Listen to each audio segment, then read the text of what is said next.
Order, order.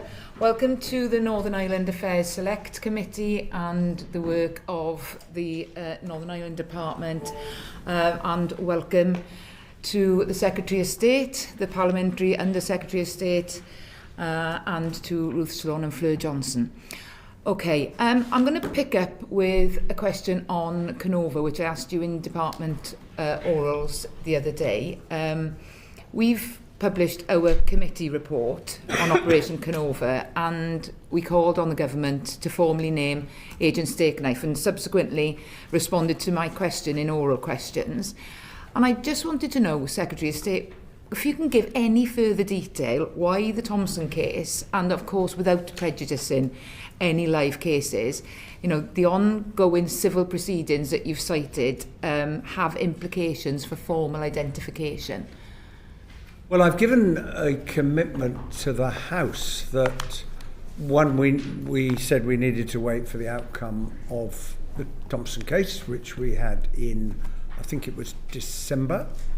The government is currently considering the implications of that for the formal request that has been made to me by Operation Canova and echoed in the report that you published. I will be meeting Sir Ian Livingstone very shortly because he's asked to come and see me to talk about this. And then I've promised to come back to the House when the government has reached a decision. The committee will be well aware of the long-standing principle of neither confirm nor deny, which is very important for our security. And we're weighing all of those factors up in reaching a decision, which we will do, and I hope the committee will bear with us as we complete our deliberations. So, no timescales. I'm not going to give a date today because, as I hope you all know, I will never make a promise that I'm not certain of keeping. Just bear with us.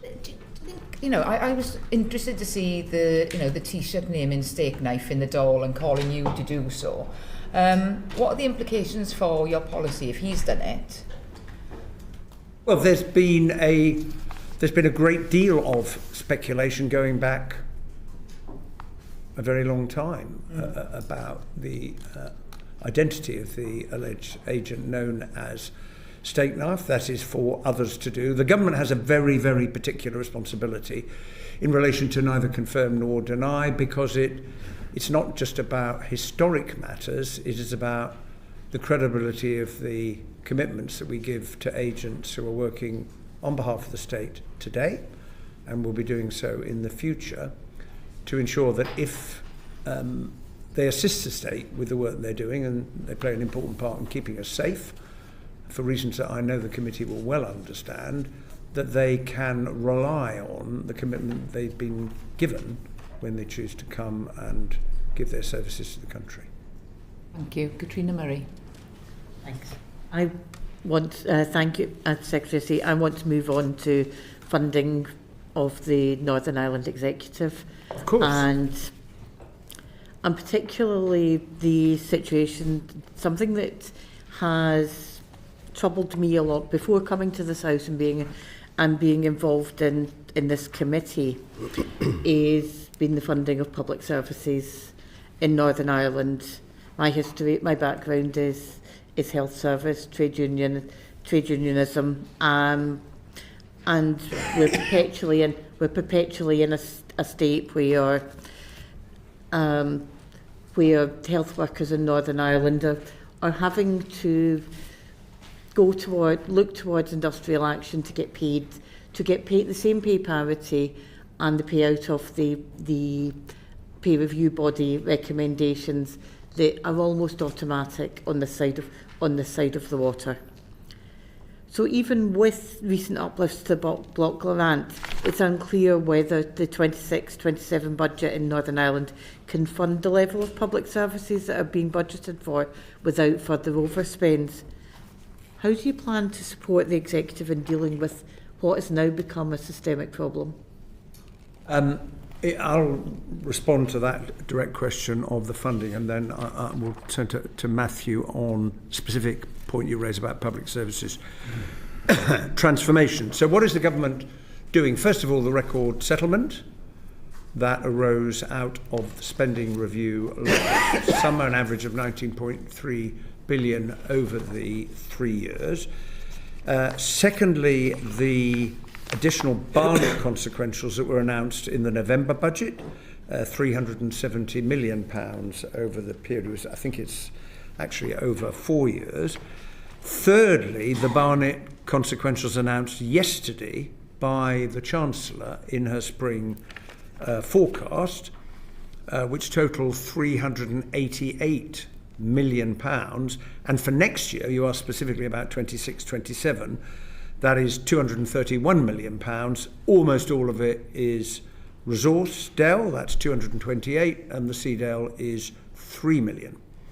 The other thing we've done, because we have been in discussions, of course, with the Executive and the Finance Minister over the state of the budget, and as a result of that, we agreed to do two things. One was to grant a reserve claim of £400 million.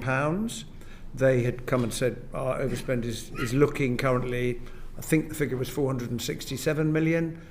We gave a reserve claim of 400. That will have to be paid back in 3 tranches, which is what the Finance Minister asked for. End loaded, I think it's 80, 160. Yeah, it's 80, 160, 160 over the 3 years. But the second part of that agreement was the open book exercise. And I think that goes to the heart of the point that you have raised, Ms Murray, in your question. We hear a lot about the pressures in the Northern Ireland Executive and in the various departments. So what we are now doing together with the Executive is going through the books to better understand the nature of those pressures, what is unavoidable, what could be dealt with in a different way. And as you've heard me say before the committee previously, all governments have to balance their books. The Northern Ireland Executive is no different. And there are choices that the Executive can make about revenue raising. With the exception of regional rates, largely it has chosen not to do that. There are consequences from not making choices. The Chancellor in the budget last year made some pretty challenging decisions to put the public finances on a stable footing, and we're beginning now to see the benefits of that. It was made clear in the spring forecast yesterday. Public services transformation is, of course, a really important part of that. There's been some progress in health, but if I may, I will turn to Matthew to say a bit more about that. Thank you very much, Secretary of State, and thank you, Ms Murray, for that question. I think the Secretary of State gave you a really comprehensive overview of the funding situation. I think in health, in Minister Nesbitt, we've got a health minister who's really actually starting to see some good results with his reset plan. If we look at the executive target to see 70,000 additional patients, that's now been exceeded by about 200,000. So I think there are some positive steps that you can see in that. But I think Secretary of State set out quite comprehensively the funding component of that. What I would just add, but I'm happy to kind of hear more questions on this, as I've often said in the Chamber, it is not simply a question of cutting a cheque and walking away. That is why we try to share expertise. And one of the things and I think that's both ways. There's some really exciting things happening in Northern Ireland that can be learnt in government here. It's why I've been so keen to speak with Minister Ahmed and the health team here and connecting him up with Minister Nesbitt. It's why I've been really pleased that the Department of Health in Northern Ireland is speaking to the Department for Health and Social Care here as well, sharing best practice, and I think that's really important. I mean, I think there's absolutely two points on that. Particularly going back to drawing on the comments from the Northern Ireland Fiscal Council, who said that routine interventions like the recent reserve claim to mitigate executive overspend is reducing the incentive to deal with the root causes of the historic issues. I understand the need to, certainly where you have got a demand for, and I don't think any of us want to see porters, cleaners paying the price of the systemic funding issues within Northern Ireland public services, but the being able to but being able to actually just provide other sources of funding,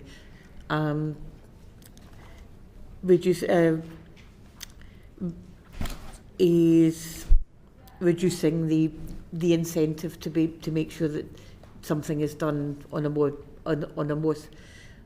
more permanent basis. How would you respond on that? Well, look, there's a balance to be struck here.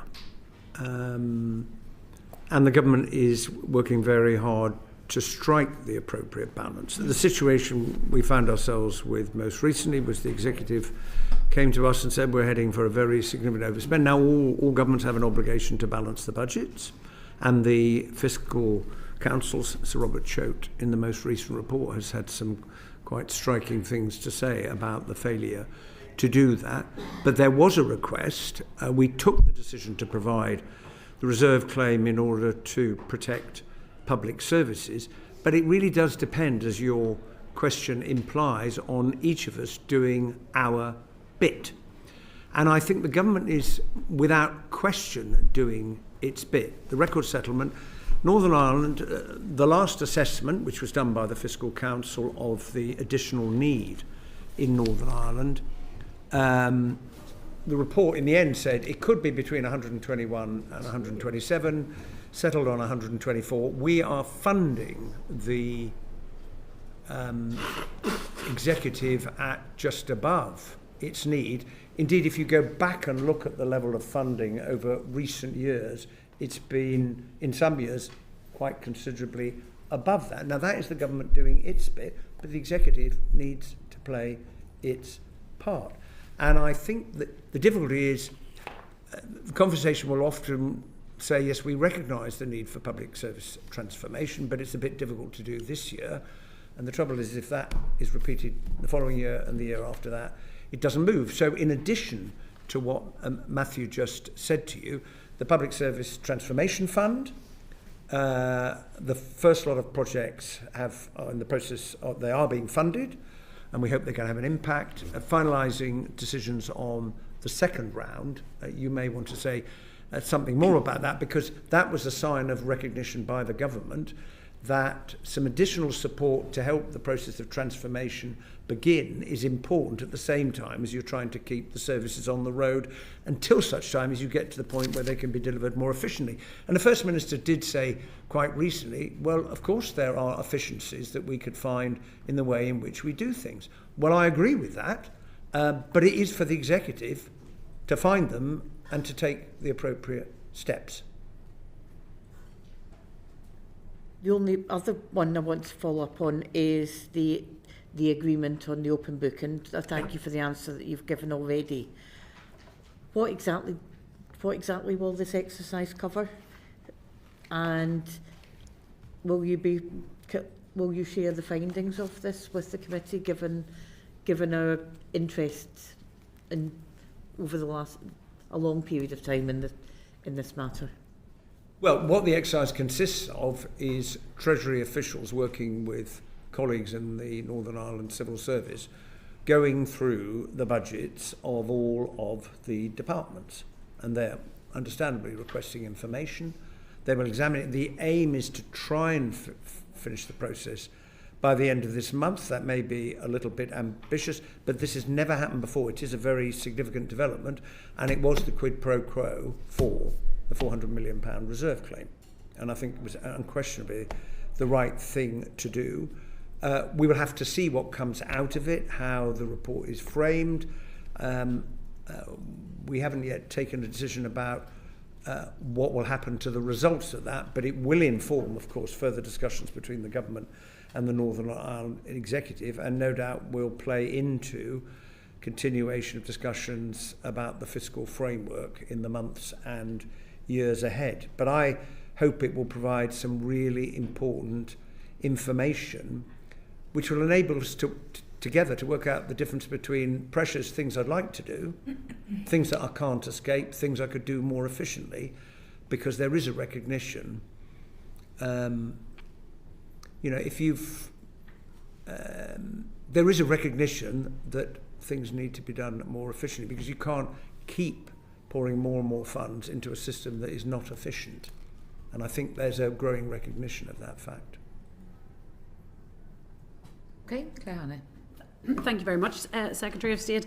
Would you recognise that we're in a bit of a fiscal doom loop in that every year or two there's a crisis, the executives say give us more money, and you say no, spend what you have more effectively, and then the executives say well we've overspent, and you say well here's a loan but don't do it again, and rinse and repeat, and that's been the story of the last 2 decades. Do you recognise, and I appreciate useful to hear that information about the open book exercise, and perhaps we might yet get the much vaunted multi-year budget that allows services to plan and transform. But do you recognise the link between this aspect of dysfunction and the need for Stormont reform? Do you recognise that periods of absence when Stormont just isn't sitting, or the decision-making logjam, are fundamentally intrinsically linked to the exact dysfunction you've just set out? Well, the 40% of time that the executive has not been functioning guarantees that there will be no progress on what we've just been discussing for the last 10 minutes. That is very, very clear indeed. Notwithstanding the challenges of operating a mandatory power sharing system, in the end this is about political choices that the executive can or cannot make. It is up to them to do it. And look, to take the obvious example, if you look at spending per head on health, now because of the additional funding, the just over 24% extra that we give to Northern Ireland above the funding that is available in England, so there's more money per head for health. And I'm looking at a former health minister who's a member of the committee, and he will know this. You will know this, Mr. Swan, extremely well. So there's more money being spent per head, and yet you look at the outcomes, well, it's, 50% of people waiting to see a consultant for the first time are waiting more than a year, and in England the figure is 4%. I think it's now coming down as a result of what the government is doing. And I think it's perfectly reasonable for the public in Northern Ireland to ask the question, I don't quite understand it. Can you explain it to me again, why you've got more spending per head than in England, but such worse outcomes? Now, there is progress being made, as Matthew just explained, as a result of the efforts that have been developing over time in the Department of Health, and which Minister Nesbitt is now leading. But it's a perfectly reasonable question. I don't disagree with any of that, in fact, and as I say, the absence of a multi-year budget would go a very long way, and I'm sure the current and former health ministers would concur.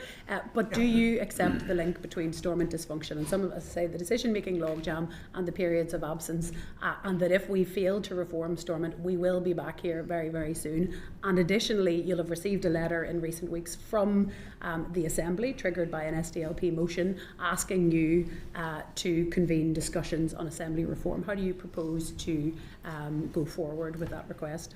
Well, in my recent meetings with party leaders, including yourself, one of the things that we've talked about is reform.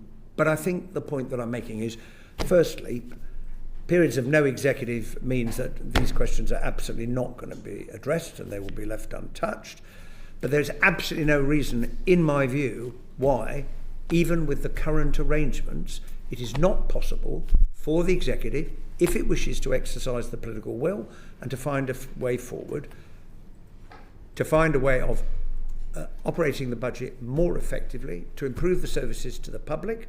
At the same time, if it wishes to, it can take decisions about revenue raising. Now, if it chooses not to do that, there is going to be a consequence. In the end, they have the responsibility. My job is, on behalf of the government, is to make sure we play our part, but I need the partner on the other side of the relationship to play their part.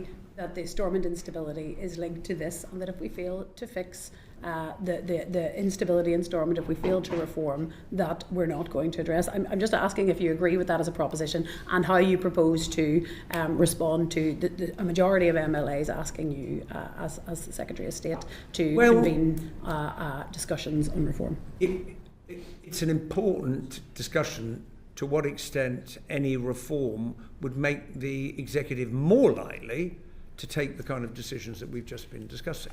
Now, my view, and we might come on to this later, very happy, of course, to look at proposals for reform and what can be brought forward that is capable of creating a consensus. But the responsibility is now on the executive now to do its job, and it is, even with the constraints that you have raised, if there is the will, it is perfectly possible for the executive to do something. We seem to disagree on the link, which I'm surprised by, and the factor that instability and long periods of absence have on the public finances. How do you propose to go forward with the request from the Assembly, validly endorsed by a majority of MLAs, to convene a discussion on reform? I had that, I think, quite recently. I will, of course, respond to it, and you will see what I say when I respond to the letter that I have received. But I think we're in agreement that periods of collapse are hopeless for what we've been discussing, and I think we've really come to the end of the road when it comes to collapse, because we'll only come to the end of the road and collapse if we address the mechanisms that allow people to collapse so readily and to keep the executive down so readily. While those tools are so easily available, they will be used. Well, under the current power sharing arrangement, it is true, and we've seen the history, we've seen the record of one and then the other party choosing to collapse the executive. I'm saying I think we've really come to the end of the road of that, because how on earth would anyone now justify collapsing the executive, given that 40% of the time there has been no functioning government in Northern Ireland, and that has let down the people of Northern Ireland above all. Small question, Minister Patrick. Just the Northern Ireland office reported a 1.97 billion underspend on the expected drawdown from the executive. Would you suggest that is linked to brilliant efficiencies or maybe inadequacies in capital spend, and will that be taken into account when you're doing the open book exercise? Well, if I may deal with that, there isn't actually an underspend. So it's a bit complicated, but the NIO, excuse me if I read this out so I get it right, the NIO manages the cash drawdown for the executive. The executive has both a budget, which is authority to spend, and a cash requirement, which is the actual money that is transferred to their account. So it isn't actually a budget underspend. The estimates would allow them to draw a higher amount, but they can't draw it because they've got a budget. So there's not 1.9 billion lying about that the executive could put its hands on to then deal with some of the issues we've just been discussing. It doesn't exist. It's the way in which these two different things, the authority to spend and the cash requirement, work in practice. It's a bit of a technical point, but it doesn't mean that there's money waiting to be applied to services. It isn't there. Okay, I'm just going to quickly go to Simon and then Saoirse.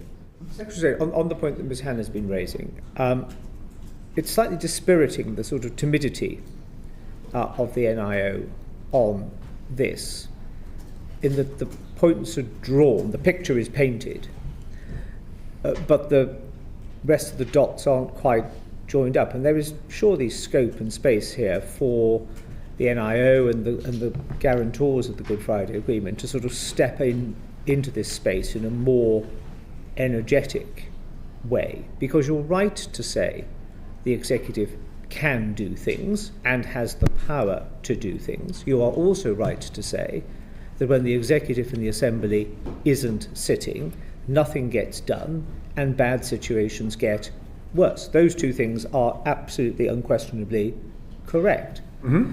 But if the doing of the brave and the bold, which is the requiring to take difficult choices, runs the risk of collapsing Stormont because one party or another thinks it's the wrong thing to do, picks up their ball and goes home, that continuation of the loop of no modernisation, efficiency, change, etc., continues. Now, we can either comment as sort of semi-detached observers on this and go, oh, isn't this a frightful shame?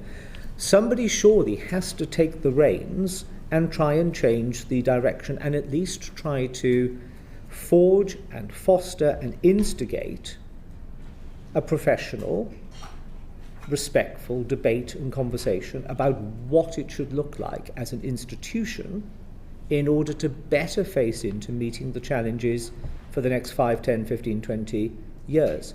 And unless or until either your office or somebody steps into that space to do it, I'm rather afraid we're going to be sitting here for the next 20, 25 years, coming to exactly the same conclusion and no progress being made. So as we all recognise the seriousness of the situation, what is it that is preventing your office from being more energetic in this space? In the end, we have to find changes that are capable of commanding a consensus. Yes. I think all of us know that. Now, but who and how finds them is the question. Well, as I've just indicated in my most recent discussions with party leaders, with a number of them, I have talked about this because I am very aware of the challenge that you put and the part that the Secretary of State may be able to play. But it also requires partners on the other side of the conversation. And I think part of the process is to understand, well, are there changes on which we would be more likely to find some common ground as opposed to others? I'm very, very conscious of the point, Mr. Hoare, that you raised, because I don't want, well, whoever is sitting here in 20 years' time asking the same questions of my successor plus whatever, because I do want to make progress.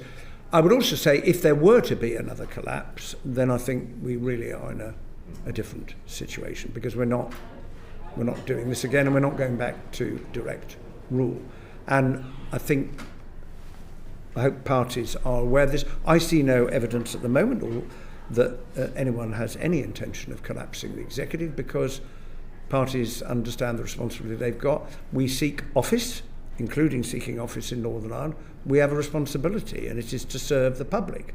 It is not to walk off the job, which has happened far too often. Now, I accept that the power-sharing mechanisms permit that to happen, but that is a function of the Good Friday Agreement, which has brought so many benefits to Northern Ireland. We cannot lose sight of that. But as time passes and things evolve, I hope that there will be more conversations, and I'm certainly up for those, about how the institutions themselves can be reformed. Now, there is the Assembly Committee that is looking at this. It continues to take evidence. I don't know when it is planning to produce some proposals, and Ms Hannah's just referred to the letter I've got following the motion that was passed. What part are they going to play in this? I don't know. I don't actually know whether have they taken evidence from the parties as parties in that committee. They have commenced that, but they are still walking it. Nothing's coming out of that process. Yeah. Well, I think that would be I look forward to seeing the result of that too. Okay, so okay. Thank you, Chair. Good morning, everybody. Good morning. Colleagues have very helpfully largely covered the ground that my question was, so I'm going to discuss the same issue but in a slightly different way. So a few weeks ago I led a debate in Westminster Hall about reform of the institutions, and all political parties from Northern Ireland who take their seats here attended. And I was really worried about it because I did the same debate a year ago, and I did a half-hour slot because I was petrified of causing a row or someone saying something. But this time I was like, no, I think I'm brave enough to have this conversation, and I'm really glad that I did. And colleagues from across every single party in Northern Ireland said something positive. And actually, the longer the discussion went on, people all agreed in different ways that something needed to change. And I'm going to try and take a slightly different approach in terms of having this conversation about the issue of reform. We are talking about transforming public services in Northern Ireland for the better for everybody. Clearly, it would be dishonest for us to say that things are perfect as they are and that we are doing well with the money that we have. Evidently, that's not the case. But there is an issue where the big issues of the day that we have, like mental health, housing, violence against women, family breakdown, all of those things don't sit neatly within one department. They're across departments. And actually the system of government that we have does not incentivise cross-departmental work. And not does it not just not incentivise it, it actually provides barriers and throws up barriers. There's also a particular political point where unionist colleagues, and I take their opinion very seriously, expressed concerns about the debate that we're having around reform of the institutions, and I think that's completely legitimate, and I think that needs to be discussed, and I think that needs to be listened to. And even by the end of that debate, unionist colleagues were saying, I'm maybe not agreeing with everything you say, but actually this has to change. There's clearly a frustration from people around the table about the role of the governments, both governments, UK and Irish governments, because they're both guarantors of the Good Friday Agreement. There's clearly a frustration where people are going, but who's responsible for this? Back in 2019, before we re-established the institutions, we were told that we couldn't discuss reform then because the time wasn't right. If the time is not right now to help the Northern Irish political parties have those discussions amongst yourselves and carve out the space, when is going to be the right time? I think Secretary of State set out that he had that meeting recently with party leaders to hear those ideas. You'll know I was at the debate in Westminster Hall, and I think that was a fruitful, interesting debate, and I think people had different ideas. I think that you're right that there was an appetite for doing something, but I think there were very different ideas about what that might look like. And as Secretary of State has said, any proposals that come forward have to be able to command the confidence of the people, and I think that's really important. And as these conversations continue, we're discussing it here, we've discussed it in debates, we've discussed it in meetings, that should be at the forefront of our mind. But also central, I think, to the point you were making, Ms Eastwood, is the importance of improving public services, because you can have a debate about reform, and I think it's fair to say that the institutions haven't stood still since the Good Friday Agreement. But there is also, as we all understand, an imperative to do things now to support people who are being failed by public services that are frankly not working as well as they should be. And that's where our focus, my focus certainly is. Yes, we can point to the record settlement. Yes, we can point to the additional money that's been shared. I think work like the Transformation Board also can really help. When I look at the investment that's gone into the multidisciplinary teams, if we think about what that means for someone in Northern Ireland who's going to their GP, it means not being passed from pillar to post. It's a quicker diagnosis, it's faster support, it gets you healthier quicker, in back doing what you love doing or back into the workforce, good for the economy, good for society. Now there's an investment that's come in from the Transformation Board to achieve that. I think prior to this money, about 8% of GPs had this type of facility, and that's now in excess of about 60%. I think that's a really positive thing.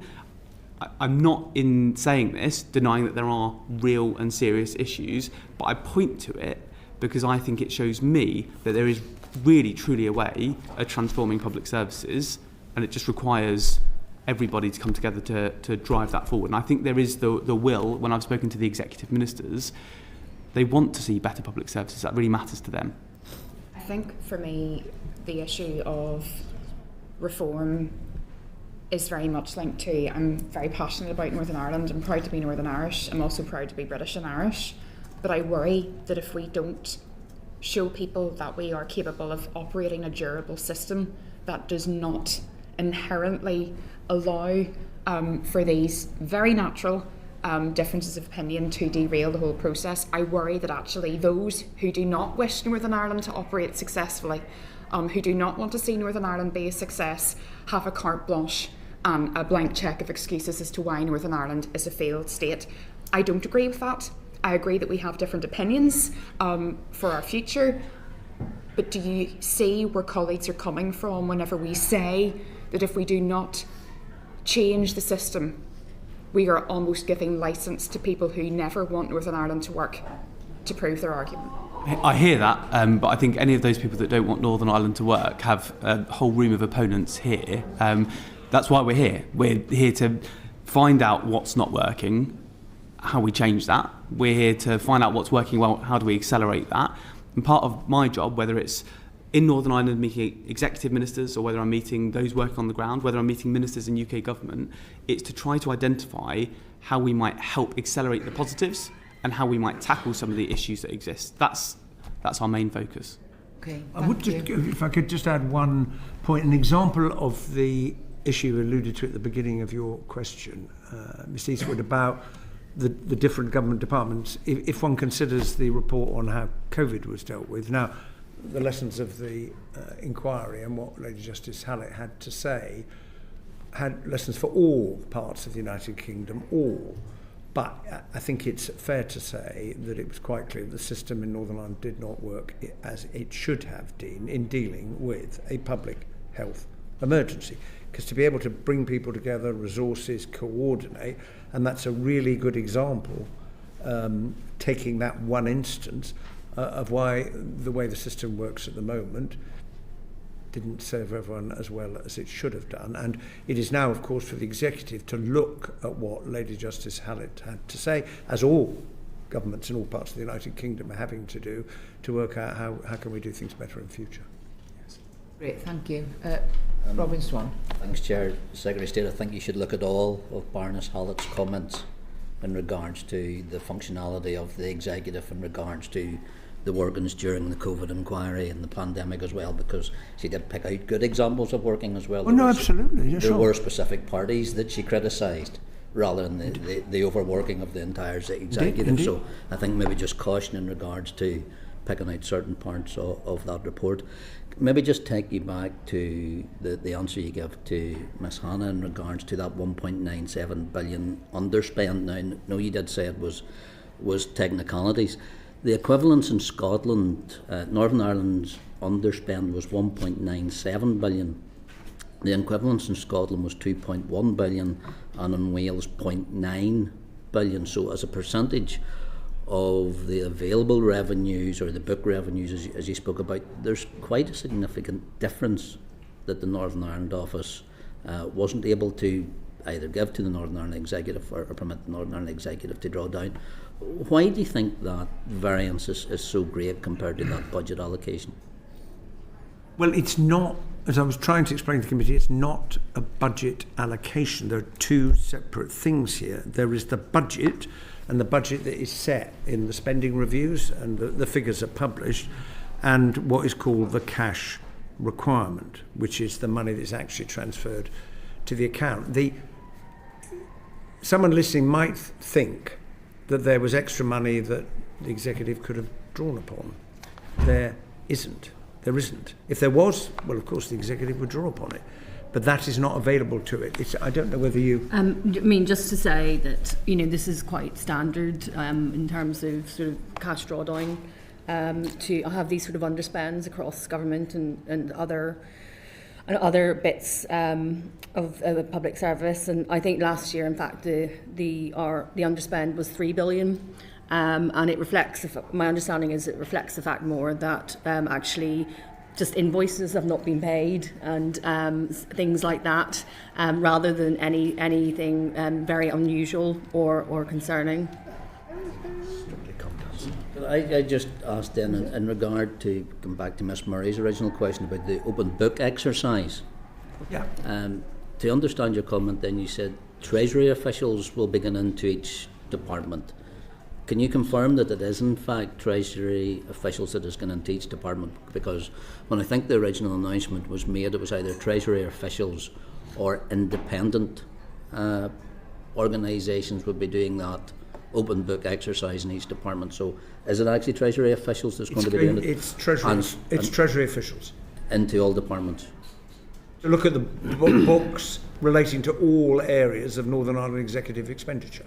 And when that report does come out, who will take action on findings or recommendations?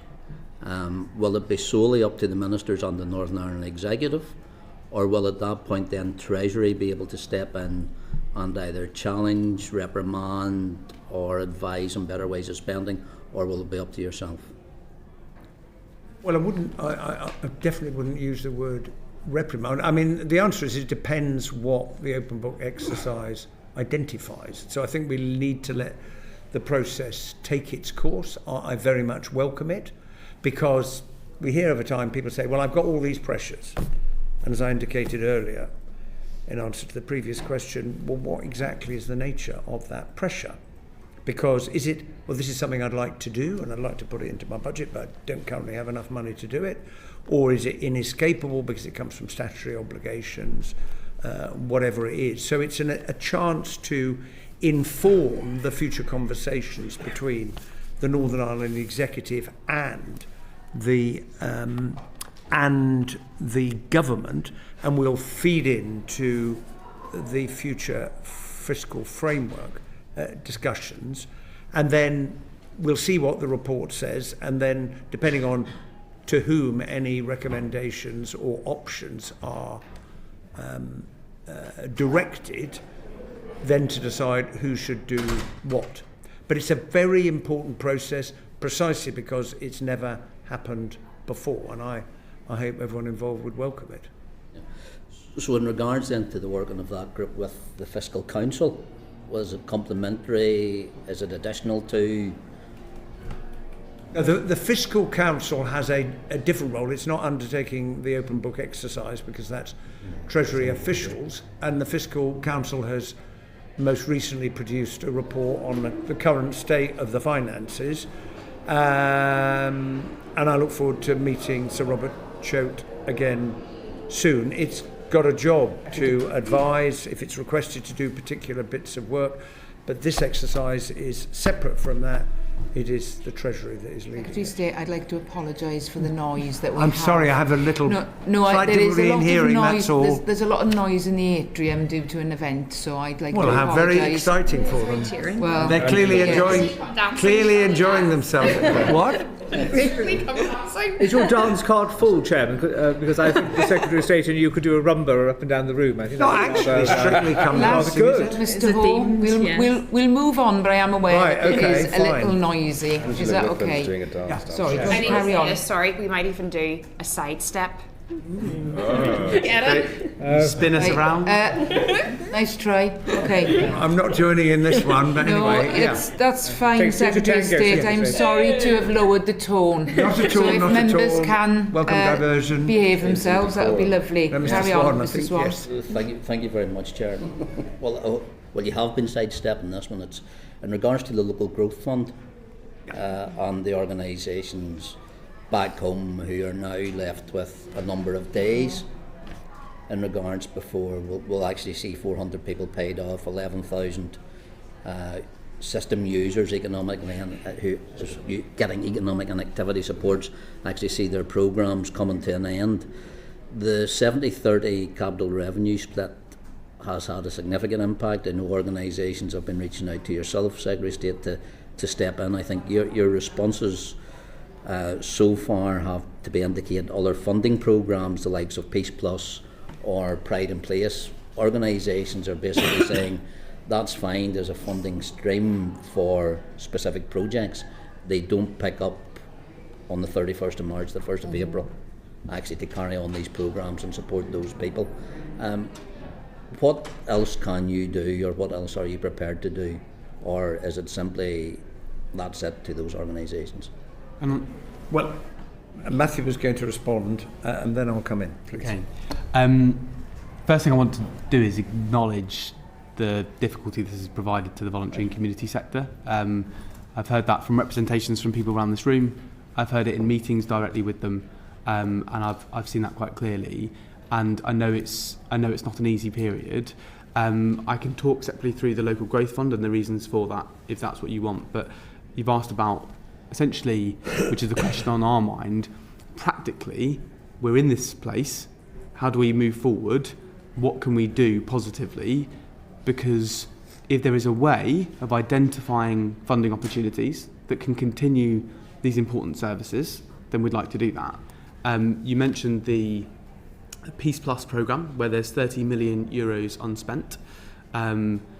We're actually convening a meeting tomorrow with the body responsible for that and with some community and voluntary groups to discuss what might be the art of the possible. And I've heard from people concerned that it takes too long. I think you essentially referenced that as well. And part of the conversation tomorrow should be how can this practically work for some of these groups?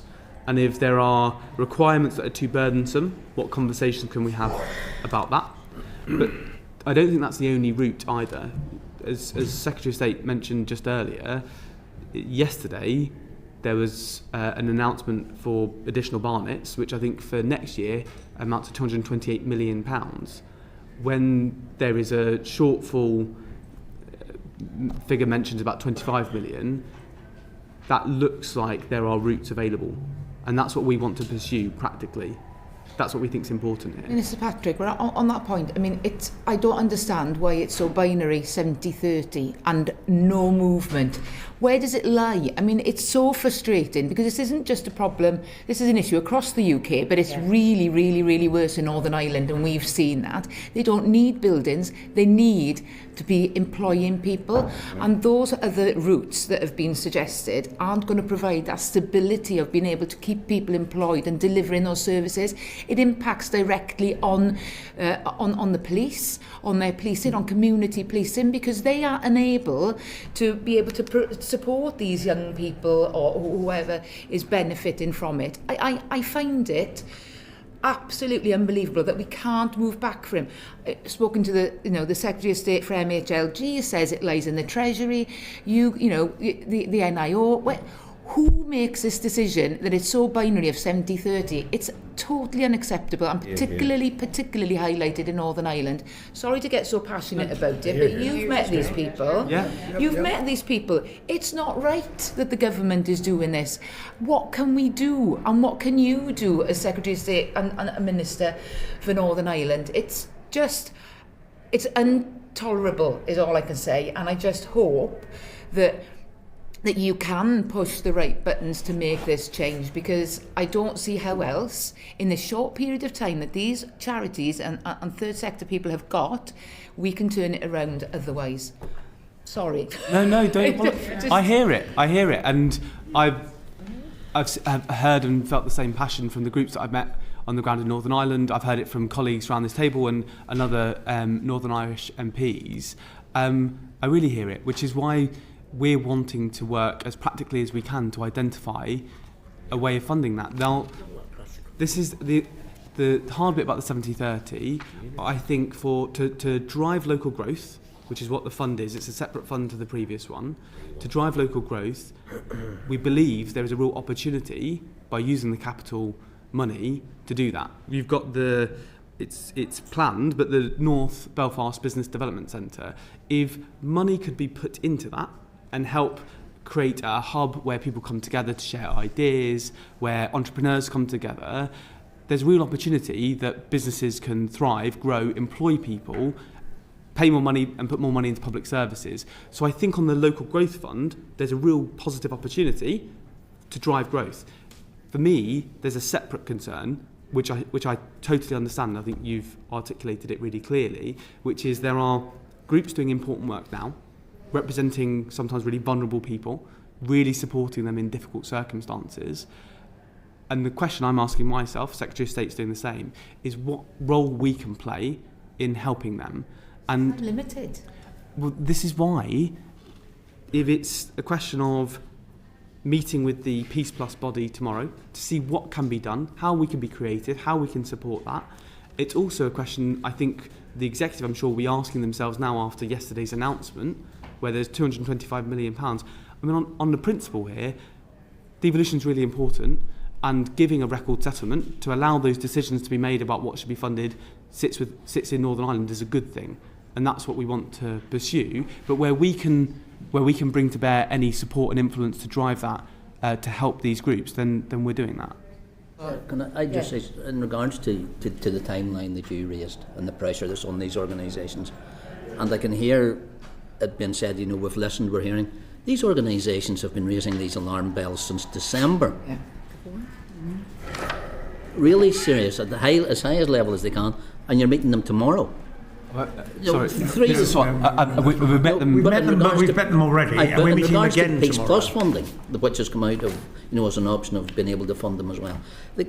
Why not, long before, why not at the start of last year when they were raising these alarm bells, rather than saying you've got 230 million now coming And Barnett Consequentials, there's Peace Plus opportunities as well. These are organisations that have already put people on protective redundancy notices because of the timeline in regards to this.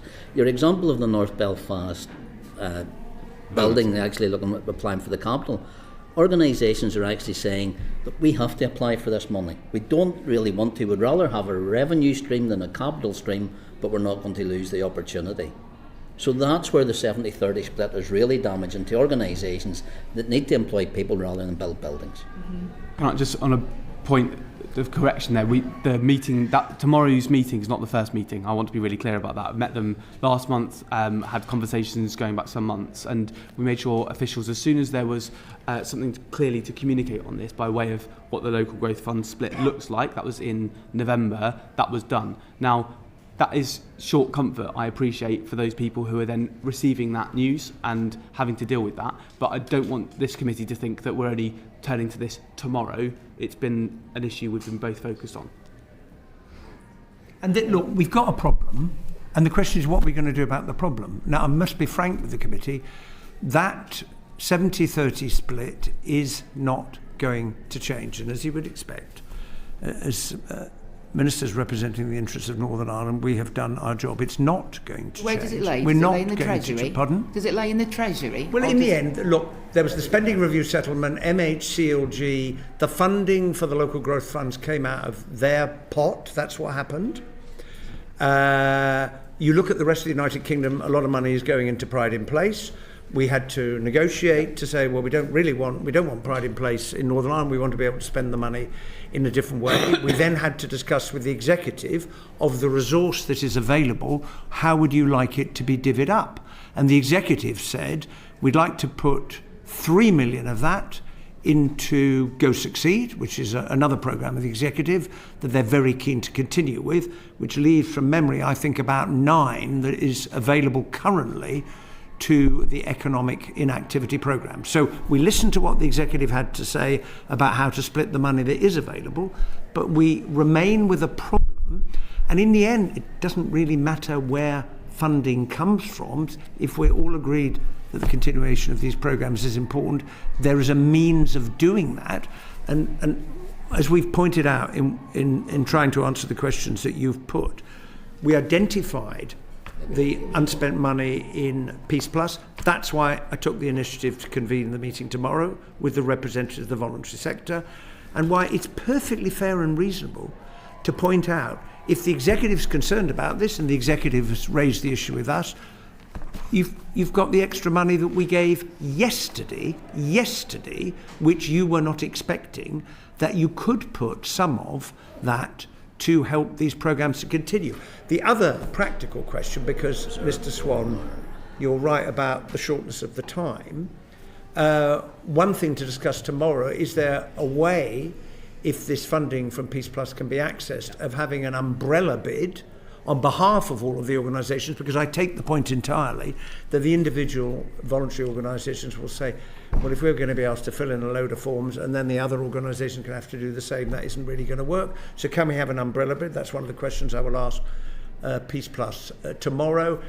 Could the executive bridge finance the economic inactivity programmes until such time as Peace Plus funding can come on stream? We get entirely, this is an urgent and a difficult problem, but given we are where we are, as practical politicians, all of us, what do we do now to solve the problem? And that is what we're working on, and it seems to me that if the executive plays a part, we're putting money in, recognising the local growth fund is a very different entity from the UK Shared Prosperity Fund, which it replaces, very different entity. And if Peace Plus can come through, then maybe we'll be able to find a way forward. But that's what I'm putting my time and energy into, because I recognise absolutely the frustration you, Chair, and other members of the committee express about the situation that those voluntary organisations find themselves in. And I find it unbelievable that the government didn't see this coming. Yeah. I find that completely, that this wasn't going to be an issue. If they're changing, like you said, the local growth fund is a completely different entity. I find it quite challenging then that we didn't look at what that entity was going to look like and the impact it would have. And I think we see it sharply happening in Northern Ireland. But I appreciate fully the efforts that you are making, especially around an umbrella bid. I think that sounds like a way forward, but thank you for being practical and looking for solutions to what is a real big problem for Northern Ireland. Finally, Gavin Robinson. Thank you very much, Chair, and good morning to you all. Secretary of State. Morning. There's a North Belfast MLA in the room who'll be quite pleased to hear the comments about a North Belfast business centre. But aside from that, is it not completely disingenuous to recognise that the Northern Ireland Executive has an overspend beyond £400 million this year, has had to withdraw on a reserve claim for £400 million, is going through a Treasury open book process, but is going to overspend next year as well? And they will overspend to a degree that far exceeds the £230 million that was allocated yesterday. You said that politics is about making choices, but the government chose to completely strip vital community services of money that previously had been made available directly by government. You chose, and your colleagues chose, to change that profile of that money from 70% resource to 70% capital, knowing the consequences it would have. Now, yesterday's announcement was great, but £230 million won't even cover the reserve claim of this year. Never mind deal with the projected overspend next year. So is it not totally disingenuous to take a decision to strip vital community services of direct government funding and then suggest, sure, the guys that are already overstretched can pick up the tab? Look, the decision was taken for the reasons that I've identified. I would also add that when the spending review settlement came through, MHCLG, we managed to get out of it for Northern Ireland a continuation in cash terms of the funding that was available previously. Whereas MHCLG saw a reduction. They saw a reduction. So Northern Ireland, Scotland and Wales did better than England did in relation to this process. As a result of that, MHCLG wanted to have more resource than capital in the light of that. But we are where we are. I don't think it's disingenuous to say there's decisions being taken over here because it's a different fund and there's a different split. But we can continue to spend time back and forth saying, isn't it awful? And it's truly awful for the voluntary sectors, organisations involved. The question is, what are we going to do about it now? And the fact remains that it is open. If the executive thinks that these programmes are really important, and they clearly do because of the representations we're having, it is open to the executive to put some money in alongside the money that the government is putting in. Remember the 9, it's the 12, 3 for Go Succeed, 9 continuation for the economic inactivity programmes. The executive could put some more money in, and as I indicated earlier, it could be some bridging finance, unless and until, if it proves to be the case, that Peace Plus funding can come through. Now that is trying to find a practical answer to a very practical problem. But truly awful consequences for community services as a direct result of choices made by you and your government. Well, the choice of the executive, if they decide not to put any more money into the economic inactivity programmes, would be the executive's choice. It's not just down to the government. It's not just down to the government. That's the disingenuous part of it, Secretary of State. You've just facilitated a 400 million reserve claim. The idea that there is cash swashing around is not true, but also you've accepted our request for an open book process. Will that open book process conclude within the next 2 weeks? Will that open book process conclude within the next 2 weeks? Well, the aim is to try and conclude it by the end of this month, but we'll have to see how it goes. How do you envisage that the Northern Ireland Executive will be able to settle a budget in the absence of any of that information? Well, I'm not sure I quite understand the question, because this is about sharing... Secretary of State, you understand that there has been a £400 million overspend this year, at least a reserve claim. The overspend still to be determined. It has come down considerably, but it's still much too high. You facilitated a reserve claim. Nothing has changed substantively in the nature of how government spending is planned. So there's a projected overspend next year, which will be in excess of £400 million. Now you're asking and you're pushing for a 3-year budget. That's what you'd like to see. But if you recognise the importance of the process that you have now engaged in, which is the open book process, which I pushed for and I welcome, is it not best to try and financially plan on the basis of evidence, of the basis of need? Okay. Well, the information that will come out of the open book exercise is information that the government and the Treasury will have that we do not have currently. None of it should come as any surprise to the executive. It is the executive's information. It is the information about the budgets that are held in the different departments. The point I'm making is there is absolutely nothing to stop the executive making a decision to try and reach a budget, and there is nothing in there that should come as a surprise to the executive at all. So the open book exercise, it seems to me, cannot be suggested and its completion as a necessary step to provide information to the executive that somehow it doesn't have already. It has all the information now. We need a budget. There's no doubt about that. But the material benefit of the process that we're now embarked upon will provide real information that will have a material impact on that budget and on public spending and on how we deliver public services. I've asked you to make sure, for example, as one example, that the terms of reference include an analysis of staff within the public sector. 17% of employees in England are public sector workers. 26% of employees in Northern Ireland are public sector workers.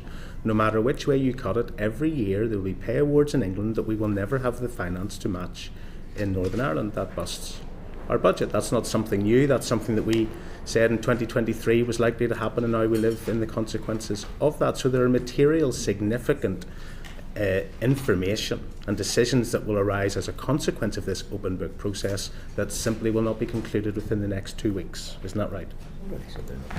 Well, I'm not sure I accept the premise of the question, because there is nothing, since the source of the information that the open book exercise will be looking at is held by the Northern Ireland Executive today and was held last week and last year, there is nothing in there that should come as a surprise to the executive. So I don't accept the argument that somehow the executive can't set a budget until the open book exercise has been completed. Indeed, people may say, isn't this an exercise that the executive should have done quite some time ago? No, again, that's disingenuous, Secretary Well, State, because I don't accept that. You know that in 2023 we said there's no point giving £600 million for public sector pay when the money's not there for subsequent years. We said very clearly, and what was the response from government? Admittedly not you, but your predecessor. Use the transformation money we give you. Use the stabilisation money for years 2 and 3. So what happens? We're sitting now in year 4 and there's no money. There's an overspend. It's not the same as saying the executive can look at this, they should know. They do know, and we've been saying it to successive governments and Treasury for years. So this is good. We're now in a place where you're going to systemically look and test our statutory functions, our inescapable pressures or not.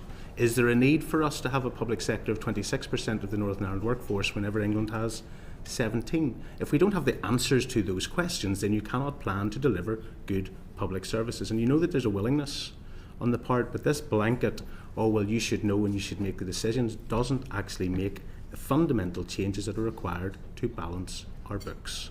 And that's before, and I haven't heard one mention yet, of criticism of those in public service in Northern Ireland who flatly refuse to engage in this process. And that is something that, you know that I've challenged you on this before, and you talk about wonderful words spoken by others in Northern Ireland, and yet when the rubber hits the road, there's an inability to make the decisions necessary to deliver good public services. And so my question to you is, are you prepared to assist in that process? Or are you going to continue to be a bystander? Well, I don't think that's a fair characterisation at all of what the government has been doing. I set out in answer to the first question put to me today, the steps the government has taken to assist in the terms of resources, but nothing takes away from the responsibility that the Northern Ireland Executive has with the resources available to it, and any resources that they choose to raise, like all governments do. Northern Ireland is not in a separate special place in respect of that. Choices to be made. It is for the Northern Ireland Executive to make those decisions. And the thing I would say about a multi-year budget is, well, I think the last time one was set is, well, more than a decade ago. I said at the beginning it's about each of us playing our part. The government has opened up the possibility of a multi-year budget by identifying funding over 3 years. That's what we've done. Now, that's us doing our bit. It is in the end for the executive to decide whether they feel able to set one. But I'm afraid to describe what we all know is the case is not the answer to doing something about it. I'm doing my bit. I'm not a bystander. I've been very actively involved, including in the discussions and the negotiations about the reserve claim, because my job is to provide assistance. And other parties, and the one that you lead, came and said, we need some help here, and we've given some help. But we also need the executive to help itself. I've no doubt we'll pick this up again. Well, I'm sure we will. Minister, a couple of quick questions. When did you last meet with the Transformation Board? I've not met directly with the Transformation Board, but we have a representative from the Northern Ireland office on it. I met with representatives on it. I've met with one of the independent experts that's been appointed, and we had a very enthusiastic conversation about the prospect that AI could help transform public services as well. I thought it was a really positive conversation. I think also the work of that board, we're seeing in tranche 1, some of the activities that have been funded now come to fruition. I think that's really positive, and I'm excited about what might come out of tranche 2. When you say that you've been working with the Northern Ireland Executive on transformation and reform, you haven't been, but your officials have, is that right? I'm sorry? When you say you've been working with the Northern Ireland Executive on transformation and you've more work to do, yeah, you haven't actually been, your officials have, is that right? Oh no, I have as well, absolutely. I've been I've met each of the executive ministers in fact, and several times that I've met. I've also asked our officials to help clear some blockages where they appear. I've also met ministers here to understand what better information sharing expertise could be offered to support. Meeting with ministers is not the same thing as delivering on public sector reform, so we're interested just in what specifically you've been doing. I think actually it is, because the conversations we're having are about how some of the learnings and lessons from transforming public services in UK government could be realised in the Northern Ireland Executive. But I've also sat down with the ministers in the Northern Ireland Executive to understand more about their plans. What specifically have you shared with them from UK government on civil service reform, for example? Well, we've on civil service reform, I know that there is a conversation happening. I haven't had that directly with the minister there. In terms of what directly I have, we've spoken with the Minister Nesbitt about how his reset plan could dovetail in with the work of the Health Secretary here. When I was with Minister Given just recently, and I think this is a real opportunity, you've got quite an exciting plan I think he's just launched in respect of supporting children with special educational needs. I think quite an important plan as well. We had a discussion about that just last week. We've also just announced in UK government similar plans, not identical but similar. What I want to understand is where there are metrics being captured about what works and what doesn't, are they in a place that we can overlap quite quickly and see, actually this thing here in the Northern Ireland Executive's plan works really well, so that could be lessons learned here, or equivalent UK government's plan works really well. So that's some of the practical work we've been doing. When do you think the second tranche of funding on transformation will be announced? I hope soon. I know that the board has now got its recommendations. I think the next stage is for the executive to then bring that recommendation to government, and it will be for us to then make a swift decision. But I hope... The Transformation Board has not delivered to government their plans for the second tranche at this stage? I believe that's sitting with the Northern Ireland Executive at this stage. So it hasn't been transferred to NIO? That's my understanding. And your officials on the Transformation Board, they're aware of the content of it? Well, yes, because they sit on the Transformation Board, so they will absolutely be aware. But that's a recommendation that's gone straight to the executive as per the function. As I think that's what happened in the first tranche as well. So with this financial year or next? Pardon, sorry? This financial year or next? I would hope we get I suppose there's a process to be followed, but I would hope that process is concluded quite quickly so we can make a decision and get money out to these projects, which I think are really important. You can see that in tranche 1, as I set out with the multidisciplinary teams, but there are others as well. I think if we can progress this swiftly, the people that will benefit fundamentally are those people in Northern Ireland who want better public services, and that's what we're here to deliver. Thank you. Hey, Simon. Minister, your party, or Secretary of State, your party waited 14 long years to be in government. You're now in the driving seat. Do you share a growing concern that you've got overlapping matrices, you've got strategies, you've got boards, you've got plans, you've got turf warfares between Westminster departments and the Treasury, between Westminster departments and the NIO, and it's the poor bloody infantry stuck in the middle, namely the citizens of this country, who are saying we're fed up of strategies and plans and overlapping matrices, etc. We just want to see some action. We want to see some things delivered that make a measurable and tangible beneficial difference to people's daily lives. In very detailed answers that you've given to Mr. Robinson and others, forgive me if I'm missing it, I'm just not picking up an energetic appetite to pick up balls, run with them and get them over the line, to actually deliver, rather an appetite to enmesh oneself in the network of cosy conversations and meetings and officials doing this and so on and so forth. Just lance the boil, get on and do something, because the importance of, for example, the voluntary sector in building greater cross-community trust and cooperation and cohesion in Northern Ireland is absolutely pivotal. And if we don't start seeing some delivery, let us not be at all surprised if more and more people, month in and month out, just opt out of the whole process, opt out of engaging in the democratic process, because they just don't see it as working for them anymore. This is now crunch point. And I'm not picking up, forgive me if I'm wrong in my assessment, but I'm just not picking up any energy, any urgency. I do apologise if I've not demonstrated sufficient... It wasn't a personal criticism of you, Matthew. No, please. I am energetic, I'm determined. I wake up each and every day thinking, how do we make life better for people? And in my job, I think about the Matthew who's living in Northern Ireland who wants a GP service that works for him, a school that works for his children, a hospital that can look after his family, sufficient housing, sufficient energy. These things matter to me, and that's what I'm focused on. And I think whether it's public services, and we've spoken about some of the work there, I think the work about helping GPs have different people. So the practical example, which is you go in, you speak to your doctor, you try and get a diagnosis, but what you actually need is a physiotherapist. Well, there being one next door is so much better than the experience I've had for too long, and it's not just Northern Ireland specific yet, I've had it for too long, where we'll need to refer you for that. And then you get a letter in the post 6 weeks later, and you get an appointment in 10 months' time.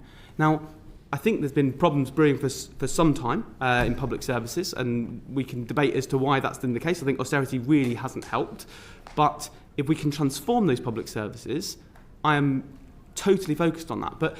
And it's not just that, and I'm sure we'll come on to it, but we tried to sit down very deliberately to understand these problems with all sorts of groups. So the work we've done with business groups, with the FSB, with the CBI, really informed the work we did to get the budget settlement that we did, the £16.6 million to support UK internal market trade.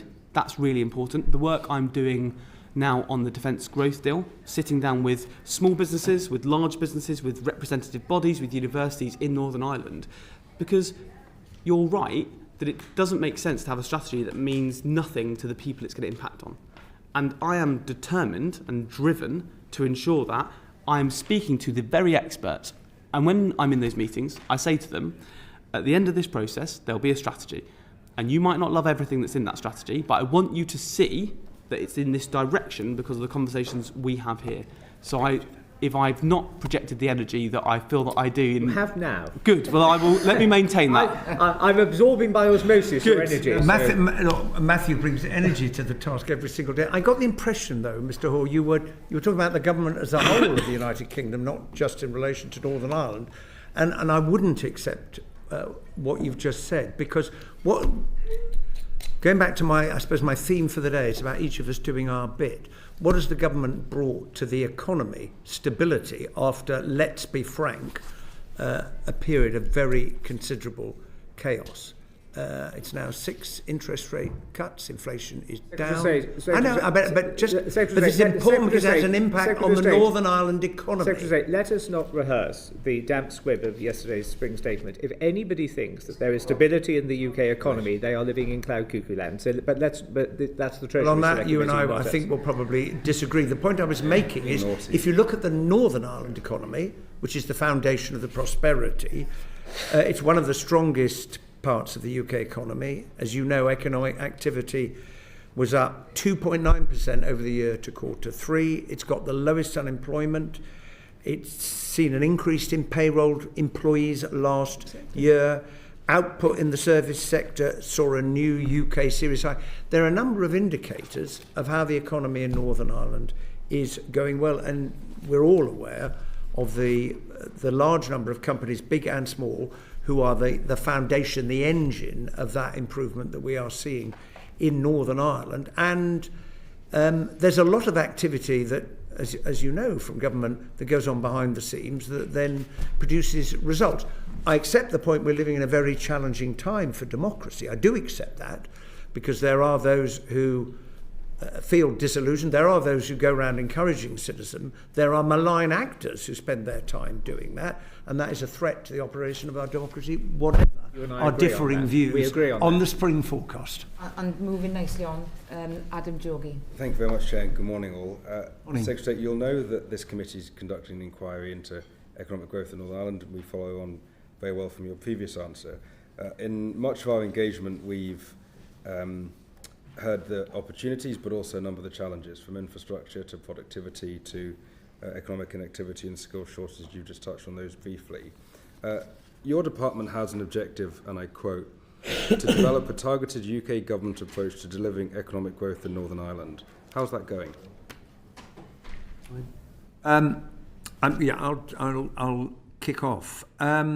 Well, the stability, notwithstanding the difference of view a moment ago, is an important foundation. I've just given some of the statistics for how the economy in Northern Ireland is faring, which is certainly encouraging. The funding that I identified in answer to the very first question was put to me. We have the city deals, and they are progressing well. The local innovation partnership fund that's being developed. The enhanced investment zone, hope we'll be able to make an announcement on that in the next few months. Internal market package in relation to the Windsor framework and the defence growth deal. When it comes to infrastructure, that is the responsibility of the Northern Ireland Executive, and we're well aware of the fact, all of us, that if you look at the water and sewage system, there are plans for economic development, there are plans for new sites, there's plans for housing that currently cannot progress because the question of the water infrastructure system in Northern Ireland has not been addressed by the Executive over a long period of time. Okay, well, thank you. In your answer to my written question of February the 20th, and thank you for all your answers to my written questions, you said that you'd recently met with the chair of InterTrade UK, Baroness Foster. She was appointed chair 18 months ago. She gave evidence to this committee recently. What do you think that organisation's achieved in the 18 months since her appointment? Well, they have, I think, raised the profile of the opportunities that there are for trade right across the UK. As a whole, it was the implementation of a commitment arising from safeguarding the union.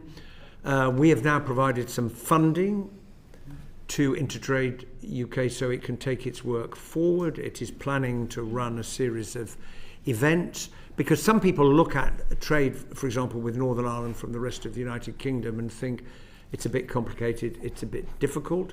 We're doing a lot of work on that. That's what the internal market package was about. that also came out of the budget, because we want to be able to bring the sources of information for people who are thinking of selling goods into the Northern Ireland market, so they can understand what it is they have to do. There are certain requirements because of the Windsor framework for reasons that we have discussed on this committee before, but we're taking a very practical approach to that to enable information to be there that can be tailored to the individual question. So someone says, I want to sell second-hand, I don't know, garden machinery into Northern Ireland, what is it I need to do? So people can get the answers. There's plenty of people trading, there's lots of goods moving, but we want to make it easier by providing more information, and that's something that InterTrade UK has raised, the Federation of Small Businesses, and has come out of various select committees' reports. Thank you. You, Baroness Foster, as you've just done, Secretary of State, confirmed that budget lines have recently been agreed to allow InterTrade UK to do their work. Baroness Foster was appointed 18 months ago. What took so long? Well, sometimes the wheels of government take time to churn, and especially when it comes to funding, there are particular, I think in the jargon, fiscal events when you have an opportunity, and we were successful in putting in the bid that had been made, which resulted in the £16.5 million. If I could just add that when I met Baroness Foster prior to the budget of £2.25 million being secured, I had this conversation with her. I asked her, if there is no budget, what are you able to do? And she was confident there was still really good work that could be done. I know she's written letters to the department about issues that are impacting businesses and how we can tackle that to improve trade. I think she's a staunch advocate for businesses, as is the entire InterTrade UK team. So I think now that there is money sitting behind that as well, it will address one of the issues that comes up in my engagement with businesses. I speak to lots of businesses in the Northern Ireland that sort of say to me, and you can see it, the talent's there, the creativity's there, the services are high quality, the products are high quality, but getting in front of people, and I think she'll be quite fantastic at helping businesses get in front of potential purchasers and suppliers and people that will help them grow. I think, just to be clear, we all around this table wish InterTrade UK to do well. We just want to make sure that we don't waste time and miss the opportunity to do all the things, Minister, you've just set out.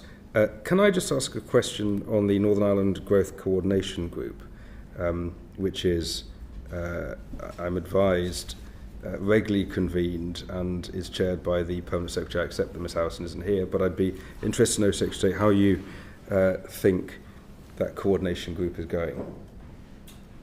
I'm going to have to write to you about that, because I'm not represented on it, and I can't recall having seen something about it, but can I provide you with some further information? And if the Perm Sec is otherwise engaged today, given current events, but otherwise she'll be able to answer your question. Sure. I'm sorry. If you could add in how many times it's met and some of the outcomes today would be helpful. We will for do us that, of course, gladly. For the committee to know.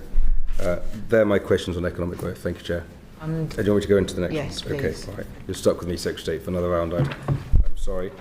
I just want to take you to policing, and which obviously is devolved, but there are a number of elements of reserved matters when it comes to keeping the people in Northern Ireland safe. Now, the PSNI receives £37.8 million a year in the current spending review in additional security funding from the UK government. Can you tell us how that level of funding is determined by the UK government? Well, it is in recognition of the security situation in Northern Ireland. I mean, it's been provided over a number of years. It was higher in the past. It then was at £32 million from 2015-16 through to 2024-5. When this government was elected, we took the decision to increase the amount, which is why it's at 37.8 now. Now, if you look at the chart for terrorist incidents, well, obviously it's going like that, although there is, of course, still a risk.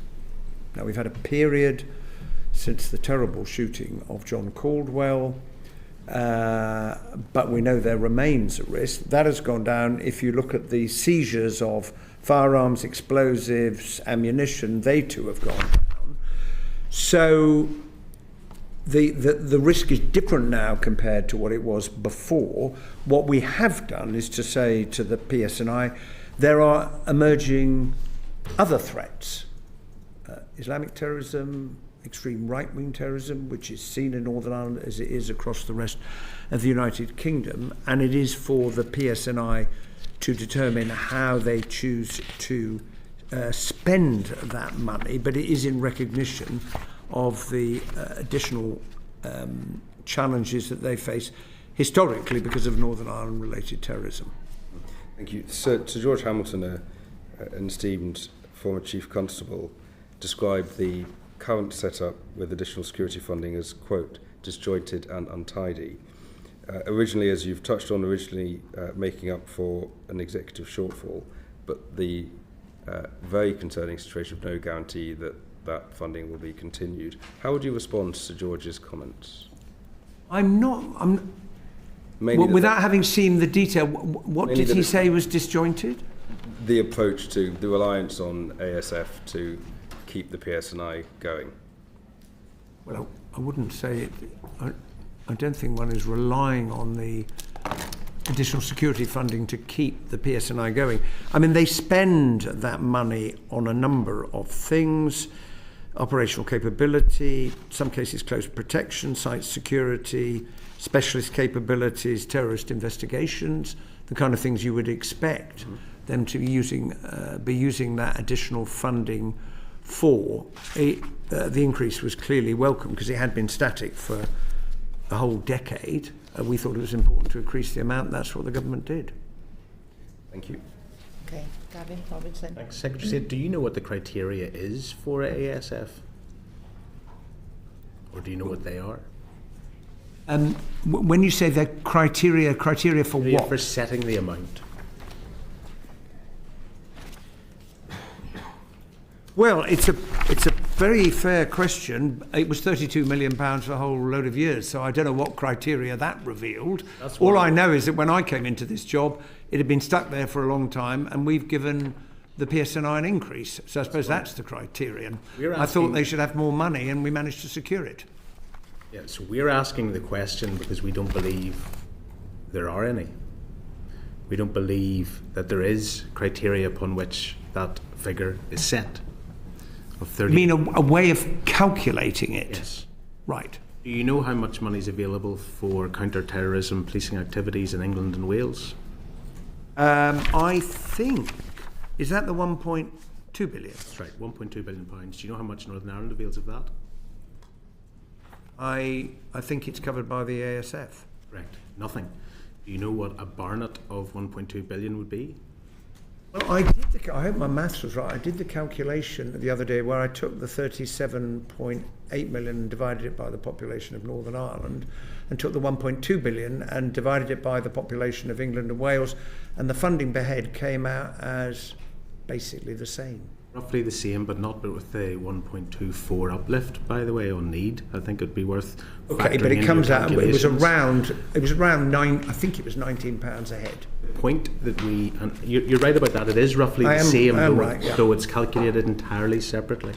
And the point that this committee is trying to drive home is that Northern Ireland has some unique issues and challenges that it has to deal with that are funded through the ASF. Yeah. There are now new and emerging threats associated, as you rightly say, with extreme right-wing terrorism and Islamic terrorism and some of those broader issues. Now, you know that not only is there still a substantial threat from dissident Republicans within Northern Ireland, but that one of the primary targets they have are members of the PSNI. You know that. That's not news to anyone. So those threats haven't gone away. Our police officers are routinely armed. Our police officers are given additional money to accept the security threat that they're under, etc., etc. We know all of that. That's what ASF is for. And yet with this new and emerging threat from extreme right-wing and Islamic terrorism, nothing. And I think the point we're trying to get to as a committee is to recognise that there isn't a need, not just for the uplift, welcome as it was. I was involved in discussions around getting an uplift on ASF 2 years ago, and I appreciate it. But actually, they're two separate things. And to simply have a conversation with PSNI about how they better use that 38 million or how they stretch it more doesn't account for the fact that every other police service in the whole of the UK is getting counter-terrorism money and Northern Ireland is not. Well, it's getting money for counter-terrorism, but it comes via a different route, which is the additional security funding. Which is for an additional thing. Pardon? Which is for an additional thing. The point I'm trying to get to, and I think this committee is trying to get to, is we're not entitled to a penny of counter-terrorism money under the 1.2 billion, yet we get a proportional share.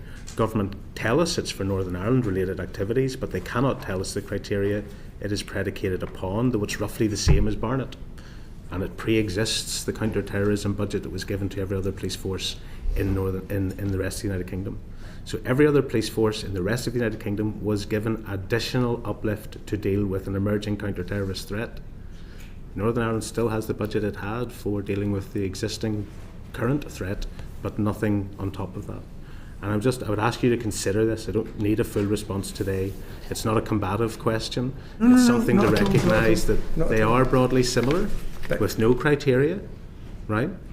But that we had ASF, we now have an existing and national fund which is available nationally, safe for Northern Ireland, and yet there are new and additional challenges in that space around extreme right-wing terrorism and Islamic terrorism that Northern Ireland's police service could do with additional recognition of that need, given the burden they already have personally as police staff and the threat that they personally face, and the continuing existence of dissident Republicans who try to destroy Northern Ireland's place within the United Kingdom.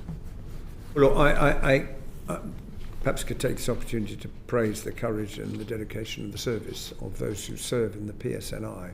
And I've had the privilege of meeting a number of officers, sadly mainly in circumstances where they've been on the receiving end of petrol bombs and sticks and stones in dealing with some of the disorder we've sadly seen in Northern Ireland in the past couple of years. If the funding per head were different, if it wasn't roughly £19 a head, according to my calculation, from the 1.2 billion and the additional security fund, well, that would of course be a source of concern. But I would also say that there are additional challenges being faced by police forces in the rest of the United Kingdom, because the emergence of extreme right-wing terrorism, Islamist terrorism, well, that has been around for, sadly, quite some time. In the end... Yes, but Secretary of State, they're not direct threats. The police officers throughout the rest of the United Kingdom are not personally being threatened. They are not routinely driven in armoured cars. They are not routinely armed. It is different. I do accept, I'll come on to make that point. I do accept that point because of the need to ensure that officers in Northern Ireland are armed, because of the nature of the historic threat and the fact that there are still those who would wish to do them very serious harm. Now, the fact that it's now 3 years since there was last a successful attack shows we have to be ever vigilant. But there's no doubt that if you look at the direction of travel in terms of the threat, seizures and so on, which I referred to earlier, it is on a downward trend, and that is a sign of the success of the huge efforts of the PSNI and the security services and others who work day in and day out to try and keep the people of Northern Ireland safe, and I applaud them for everything that they're doing. You're here. Thank you. Mike King. Oh, thank you, Chair. Can I associate my comment with myself with the remarks of the Secretary of State on paying tribute to the police service of Northern Ireland, who police in extraordinarily complex circumstances, and they are targeted by terrorists, but our police forces here are also targeted by terrorists. As a Mancunian, I remember PC Stephen Oak in 2003, who was murdered as well. Secretary of State, on our recent visit, we had the huge honour of spending time with the Chief Constable and the senior leadership team of the PSNI in Belfast, and then we spent time with the command and the community support officers in Derry, Londonderry, following that with two very in-depth sessions. and they still have the scourge of paramilitarism and organised crime.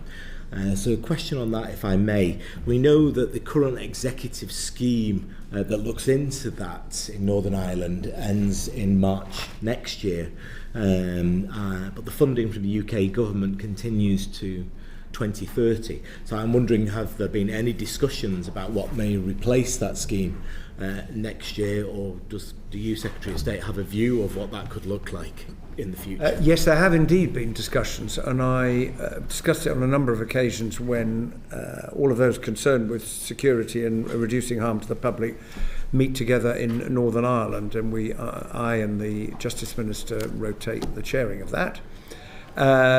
What the government has done is to find £8 million to fund the last year of the EPOC programme, as it's called. And we've also, through the spending review process, identified a further 8 million for 2 subsequent years to fund whatever replaces it, because at the moment the EPOC scheme is due to come to an end in the early part of 2027. So we are currently waiting for the executive to come forward with its proposals for what might replace it, what form it might take. There are a number of different strands to this. One is the work that the EPOC programme has done to try and divert people away from paramilitarism. We know what an impact it has on communities right across Northern Ireland, the way in which paramilitaries to a considerable degree have just turned to gangsterism, crime, extortion, coercive control, punishment, beatings, and all of those things. There is no place for any of that in Northern Ireland. And the criminal justice system and police continue to do their best to bear down on that and to arrest people, and if there's evidence, to prosecute them. So it's not just one approach to try and deal with this. The other part of the process is the independent expert that, together with the Irish government, we appointed, Fleur Ravensburg, and now this arises out, we may come on to this, of the IRC recommendation. I know it was not a popular decision with everybody, but we talked about it in the Select Committee previously, and it may produce something, it may not, I don't know.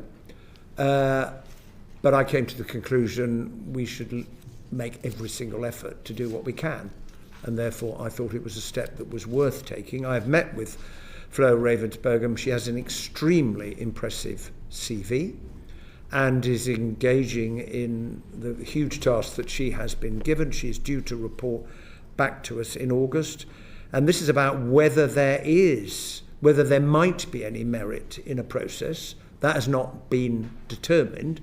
This is an exploratory process to try and answer that question, and she's talking to a very wide range of people, both communities that are particularly impacted by the scourge of paramilitarism, but also talking to those involved in organisations. Well, there's an appetite. One hears some people saying, yes, we'd be happy to disband. Well, there's nothing to stop people disbanding if they want to. What might be done to facilitate such a process? I don't know what the outcome will be, but it remains a big problem. Paramilitaries should have deserted the stage a very long time ago. Sadly, we know that a lot of them haven't. So you see a way forward in terms of timescale for the Ravensburg report in August? Well, she will report in August, and then the government, the two governments will have to consider that. Okay, that's great. When we know what she has reported on, what recommendations she's brought forward, and I will, of course, look at those extremely seriously. Secretary of State, you mentioned the pressures that all police forces face in the United Kingdom. The UK government is setting up a new national police service. I just wanted to get your view on how that would impact on the chain of command with the police services of Northern Ireland, the National Crime Agency. There. How will they interact? Who will be in charge? Well, it's not really going to impact on the way in which the PSNI operates. This is bringing together functions in a new body to more effectively deal with the challenges that policing faces right across the country, but it will not impact upon the way in which the PSNI, security agencies and others deal with the terrorist threat in Northern Ireland, but the government hopes that this will lead to a more effective system. I haven't been made aware of any concern that it would have any adverse impact. That is not the intention, and that is certainly not the way in which the government intends to take this forward. So there will be cooperation rather than chain of command. Will budgets, could they go up and down depending on who takes responsibility? Well, there is always cooperation, because the key to being successful in countering terrorist threats, criminal threats, organised crime groups, paramilitarism, is that all of the agencies that have a part to play, all of them work together, exchange information, so they can be most effective in trying to deal with all of those. So this is an engineering change to make it more effective, but it's about supporting those who are doing the ground on the work, and that is not going to change. Thank you. Of course, yes, of course. Gavin Robinson. Sorry. Secretary said 3 quick questions on the Northern Ireland Troubles Bill. Oh yes. Will we have concluded committee stage by 3 weeks today? Will we have Completed committee stage by 3 weeks today? no. It's not scheduled for Tuesday the 24th of March. Well, that is subject to programming by the usual channels. Would you be surprised if it weren't completed by 3 weeks? Oh, today? well, sorry, when you say you mean committee stage, not report stage. Well, well, then that remains to be seen depending on how scheduling decisions are made. Sorry. That is a yes. Just to get that. Secretary of State, obviously in advance of committee stage you will be considering amendments, not just from me and colleagues around this table, but you will be trying, I presume, I hope, trust, to reach consensus. Have you given any further thought as to how the Chief Executive Officer of the Legacy Commission can sit on the Legacy Commission's oversight body, and how the Chief Executive Officer can be a full member of a board that she is to give oversight to, when it's herself she is overseeing? We, of course, will give careful consideration both to the amendments that many members have put down to the bill itself, and the government, as the Prime Minister and myself have indicated, is considering its own amendments, which will appear in due course in time for committee, particularly relating to veterans and providing further reassurance.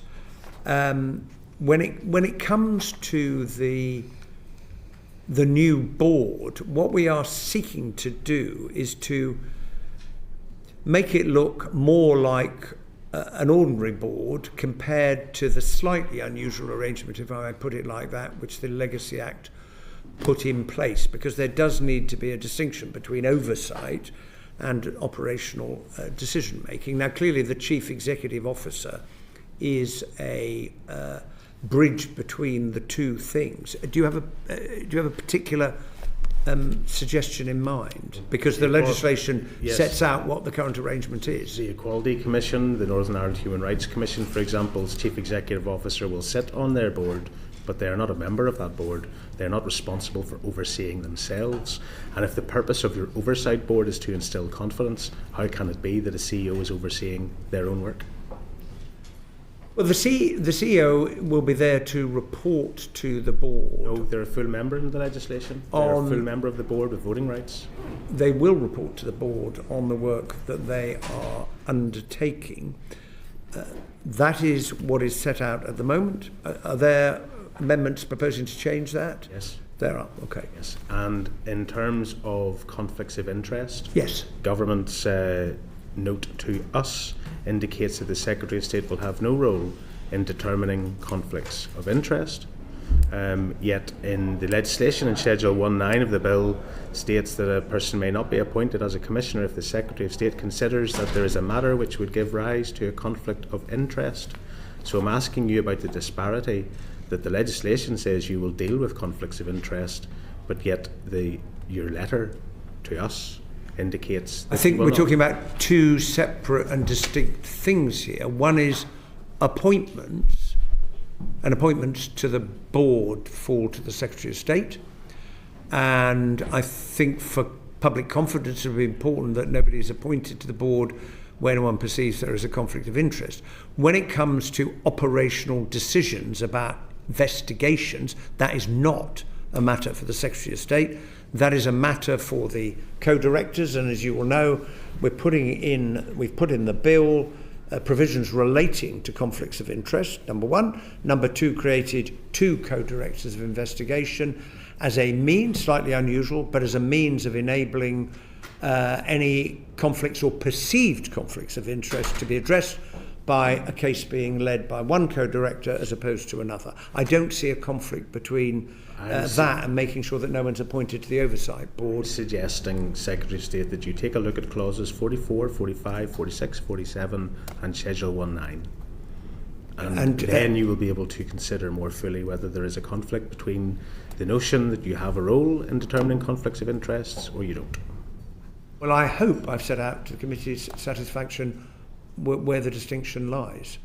Yes, I'm asking you just have a look. Well, I spend a lot of time reading and rereading the clauses of the bill, and I will continue to do so, if I may give you that assurance. Thank you very much. Thank you. David Smith. Thank you, Chair. Good morning, Secretary of State. Good morning. Good to see you. I spent a lot of time this morning, quite rightly, talking about the financial settlement for Northern Ireland. And we've also talked about structural issues, for example, around Stormont and the devolution settlement and how that operates. And in my opinion, Secretary of State, you rightly said that all governments do need to manage their own budgets and make their own priorities. And I think that's correct, and that's also correct for the Northern Ireland Executive. But I'd like to turn to the question of legacy. And we've had a lot of representations on this committee from ICRA, from the policing board, and from other victims groups, etc. And we, as you know, we did a report on legacy, an inquiry into legacy, and then provided a report which NIO responded to. And I suppose my proposition that I would like to hear your response to is that, of course, day-to-day, business as usual, governments are responsible for what they prioritise and how they spend their budgets. Surely if there's anything in the United Kingdom, and certainly in Northern Ireland, that is in a different category all of its own, it's the question of legacy. We're talking about decades of violence and troubles. Actually, we're talking about hundreds of years, depending on how far you want to go back. Yep. Is there a case, fundamentally, for the £250 million that was set aside initially for the legacy process? Is there a case, A, first of all, to increase that? Is it enough? What analysis have you done on that? And secondly, shouldn't legacy funding in general be treated differently to all other types of funding? We've had a conversation about security funding for the police, which is obviously an adjacent or linked issue. But what do you think about the proposition that funding for legacy and what's going to come out of the Northern Ireland Troubles Bill now should be treated separately, not expected to be taken out of revenue budgets and allocated in a different way? Are you referring in that latter question to the issue of disclosure? I'm referring to the whole package. So in terms of where we put £250 million initially to deliver the new legacy framework. But we know that at present that when it comes to the inquiries and when it comes to the process of dealing with legacy, with the new Legacy Commission, that often comes out of existing budgets. And I'm asking, should dealing with legacy ultimately come out of revenue budgets, or should it be treated separately? Well, let's take the component parts of this. There are public inquiries which the government funds, but I've made it clear on a number of occasions that we will not address the question of legacy by a whole series of public inquiries. And that is why I am currently seeking leave to appeal the decision of the Northern Ireland Court of Appeal in the Sean Brown case. And not because I don't want there to be full, thorough and independent investigation into the appalling murder of Sean Brown, I do, but because there is a bigger principle there. This is the first time the courts have ordered a government to hold a public inquiry. The long-established process is the courts determine whether an investigation has or has not met the required standard, in particular ECHR. It is then for the government to determine what it's going to do about that. And I'm still waiting for the Supreme Court to make a decision on that. Secondly, there is the funding, the 250 million that you've rightly identified, that is going into the cost of the Commission. Now, the Commission is picking up its work. It's got, over 100 investigations now, over 200 inquiries, some very, very significant cases, M62 bombing, Warren Point, the Guildford pub bombing, the Kingsmill massacre. And I'm encouraged by the fact that people seeing the changes that we propose to make to the Commission with the purpose of enabling the Commission to have more confidence on the part of all communities in Northern Ireland, because in the end what we need to do together is to create a mechanism that can be used to address all of these cases. Now that funding is supporting the work of the Commission. To state the obvious, depending on the number of cases it eventually ends up with, no doubt there will be further discussions between myself and the Chief Secretary of the Treasury about the funding of the Commission going forward. When it comes to disclosure, because that is a particular issue that's been raised by the Chief Constable with me and others, I would just make this point. With the establishment of the Commission, the PSNI had about 1,000 troubles cases on its books. It no longer has to deal with those because they now come within the purview of the Commission if families choose to refer them into the Commission, or myself or others, and we're increasing the list of people under the bill who will be able to refer cases in to the Commission. That's the first point. Secondly, to the extent that inquests, cost of inquests of course is borne in Northern Ireland by the Department of Justice, to the extent that inquests go into the Commission as part of the inquisitorial procedure, the cost of doing that will transfer from the Northern Ireland budget to the government's budget, the budget for the Commission. And I'd make a third point, which is whatever mechanisms you have in place, these cases would need to be in one form or another investigated. Now, there's phasing of things. If you look at the way in which inquests in Northern Ireland, that they obviously require quite a lot of resource.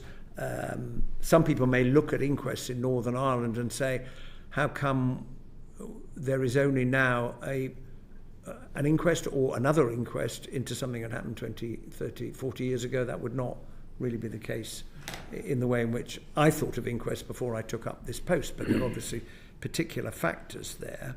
And so you'll need to phase what you do in terms of the work programme of the Commission, and the inquests that do continue, there's the 9 that I've said will restart because they were stopped by the Legacy Act, and then there is the sifting process that the Solicitor General will undertake under the bill, and the Solicitor General will have 3 criteria to consider. This does then impact upon your point about cost.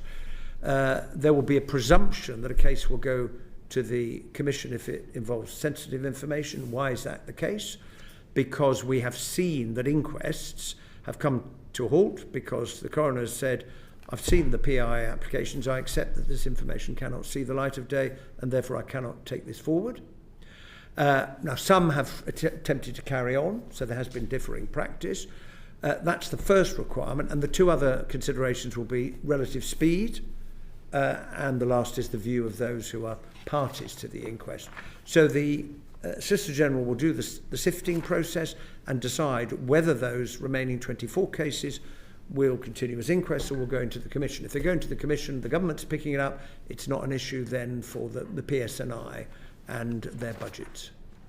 But there will, it will not then be an issue for the Department of Justice and the cost of the inquest, but whether it's an inquest or it's being looked at in the Commission, there will be a disclosure burden on both.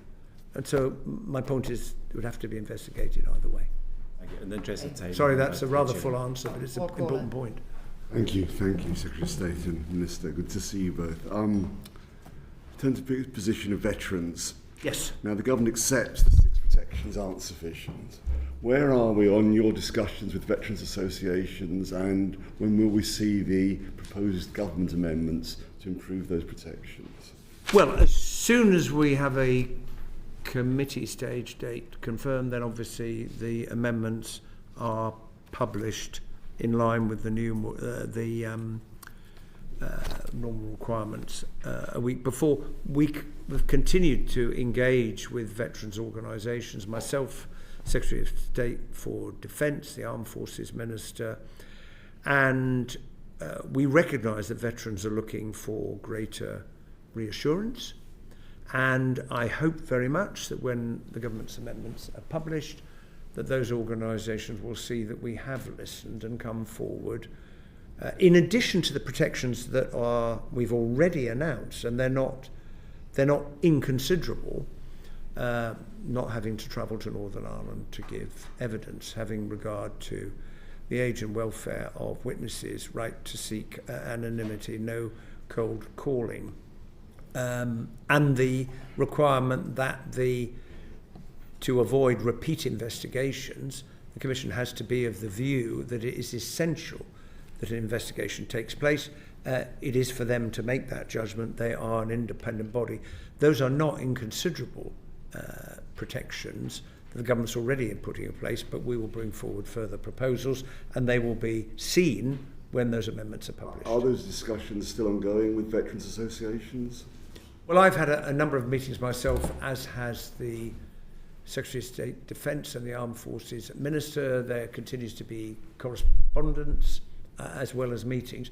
A lot of work has gone into that over the course of the summer and the autumn. And Ministry of Defence, you're still liaising with them? On a very, very close basis, yes.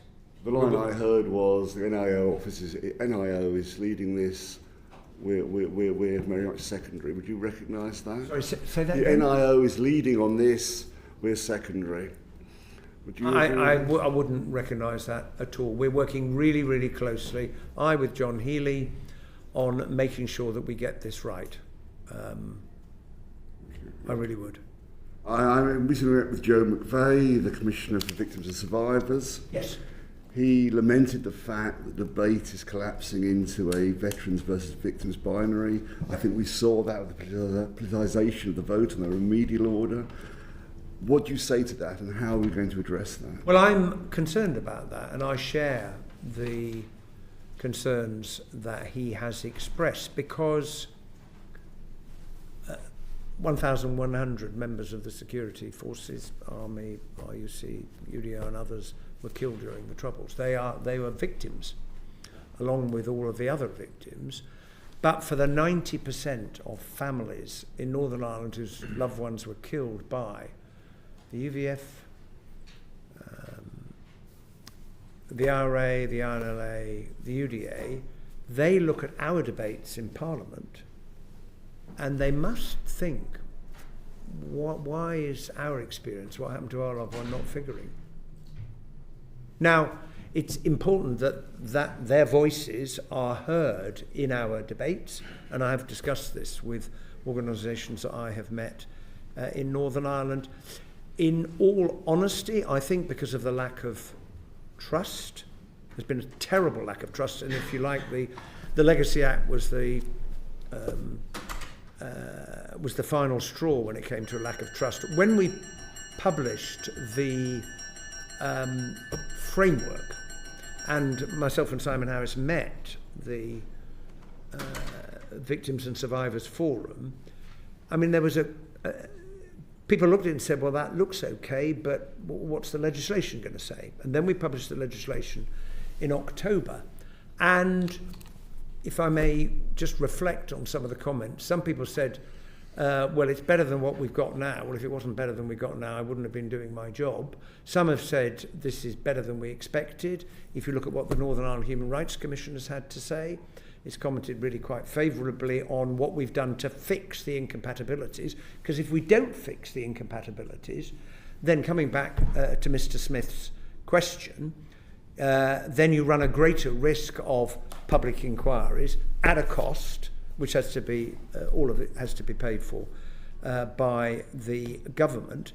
And this is, now I'm not going to say it's the last opportunity, but this is a very, very significant opportunity to create something that people can have confidence in order to enable them to find the answers that they're still looking for. That is what this is all about. And we have a shared responsibility, whatever our differences of view on some of the detail of the legislation, we have a shared responsibility to bring this through.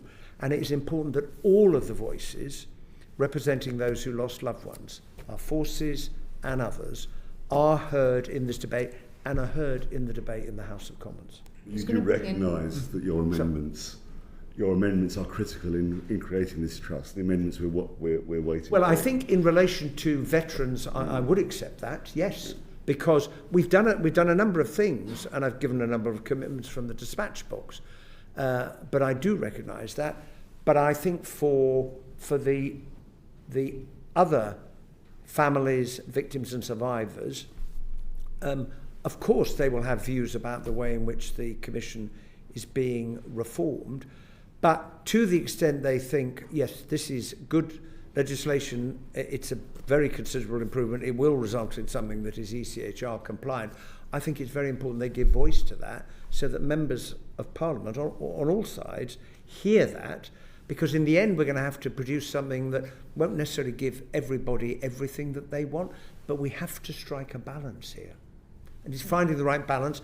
And we've all worked with the wonderful team that supports me on this and all the other matters we've discussed today. We've worked really hard to produce something that we think is fair, balanced, proportionate, reasonable, and has the capacity to help people to find those answers.